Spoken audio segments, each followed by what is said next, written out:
जीवन लंबा नहीं बल्कि बड़ा और महान होना चाहिए। संविधान निर्माता और भारत रत्न बाबा साहब के ये शब्द आज भी लोगों के जेहन में है। लेकिन उन्हीं संविधान निर्माता, समाजसेवी, योद्धा, नायक, विद्वान, दार्शनिक, वैज्ञानिक और धैर्यवान व्यक्तित्व के धनी बाबा साहब की प्रतिमा के साथ ऐसा व्यवहार किया गया जिसे देखकर आप भी सोचने को मजबूर हो जाएंगे कि आखिर हमारा समाज किस तरफ जा रहा है। कितनी कुत्सित मानसिकता के साथ कुछ लोग इस तरह की घिनौनी हरकत को अंजाम दे रहे हैं।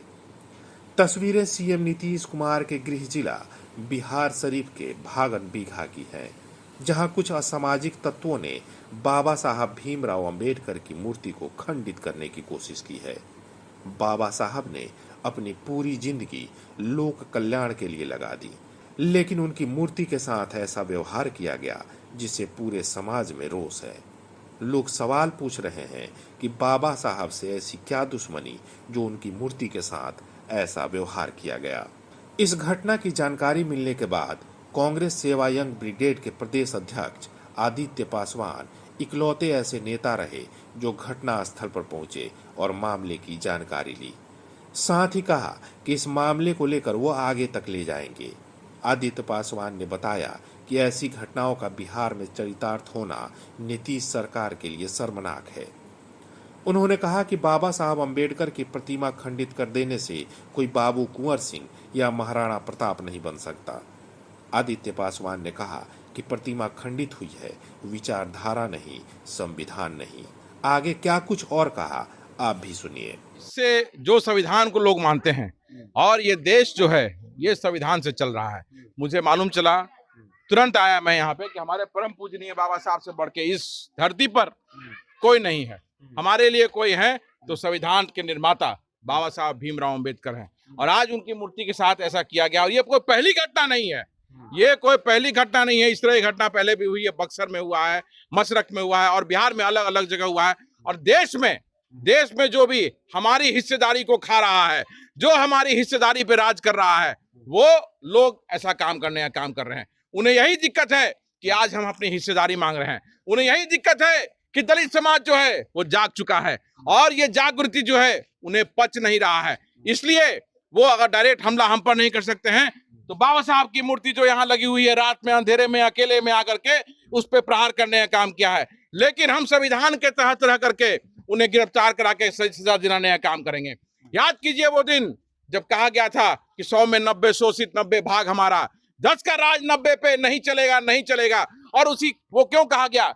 शहीद जगदेव प्रसाद जी को बाबा साहब ने वो ताकत दिया था, वो आवाज दिया था। इसलिए बाबा साहब हमेशा से पूजनीय है। और मैं आप इतने लोग यहाँ पे हैं, सब रविदास समाज, पासवान समाज, दलित महादलित है।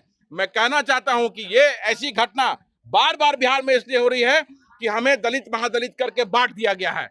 ये अगर आप एक नहीं होइएगा तो आज बाबा साहब की मूर्ति तोड़ी जा रही है, कल आपके घर में ये लोग घुसेंगे और ये सरकार मूक दर्शक बनी रहेगी। ये वही सरकार है जिसने दलित महादलित करके समाज को खंडित किया है, तोड़ा है। तो एक होइएगा। जब दलित महादलित एक हो जाएगा तो आपकी ताकत से डर करके कोई ऐसा काम करने की कोशिश नहीं किया। और ये जो चीज हुआ है इसके लिए हम लड़ाई लड़ेंगे। और मुझे लगता है कि यहाँ पे जो जितनी भीड़ आप देख रहे हैं, ये सब लोग इस लड़ाई में शामिल होने के लिए तैयार हैं। मैं फिर से कहता हूं कि आप सब लोग एक होइए, नहीं तो बाबा साहब के साथ जैसा हुआ है ये हमेशा होते रहेगा। क्योंकि यहाँ पे आप 24 घंटे किसी को नहीं रख सकते हैं। वो सम्मान इनका जो है वो मिलना चाहिए।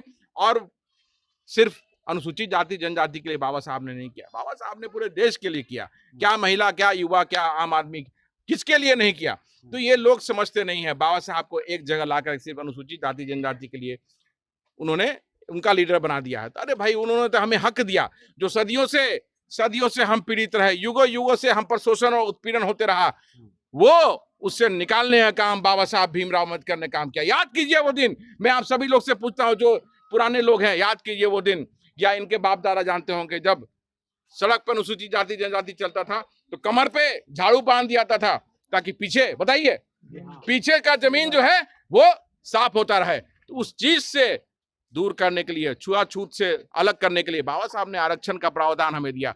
और वही हिस्सेदारी से इनको दिक्कत है जिन्होंने बाबा साहब पर आज ये आक्रमण किया है। तो हम इसका विरोध करते हैं, करेंगे, और जो भी इसके लिए और अपराधी रहेंगे उसे हम सजा दिलाने का काम करेंगे। इस घटना के बाद लोगों में काफी रोष है। आदित्य पासवान ने वहां मौजूद लोगों को समझाया और कहा कि मामले में जब तक कार्रवाई नहीं होती है और दोषी नहीं पकड़े जाएंगे तब तक वो शांत नहीं बैठेंगे। साथ ही उन्होंने आशंका जताई कि प्रतिमा खंडित करना कोई उन्माद है तो मैं सरकार से मांग करता हूं कि उन्हें कठोर से कठोर सजा दे ताकि समाज में शांति भंग न हो और ना ही कोई उन्मादी समाज में आग लगा पाए। आज के लिए बस इतना ही, लेकिन ऐसी और खबरों के लिए हमारे चैनल को लाइक, सब्सक्राइब और शेयर करना ना भूलें। धन्यवाद।